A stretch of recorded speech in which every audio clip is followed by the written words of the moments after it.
పాప ఏడుతుందంటే ఏమేం కలిపినా శనగపిండి కొంచెం బియ్య పిండి వేసిన రైట్ కారం ఉప్పు కొంచెం సోడా ఇస్తాం.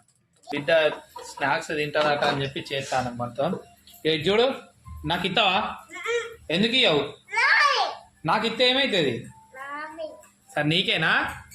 బూందీ కొడుతుంది మా మేడం ఆల్రెడీ. ఇక కారపుచ్చలు అయితే అయిపోయినాయి. ఇక కళ్యామాకు చేయాలి. మిక్సర్ చేస్తాంది. ఈ మక్కలు మక్కలు స్టార్ట్.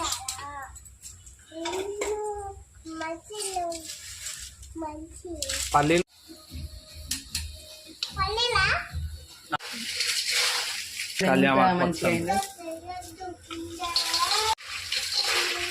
కొంచెం కారం ఉప్పు వేస్తా. ఇంకా కారం ఉప్పు వేసే. కంప్లీటా? రైట్. ఇక మా బిడ్డ ఇక్కడ ఆడుతుంది. ఏం చెప్తానవరా?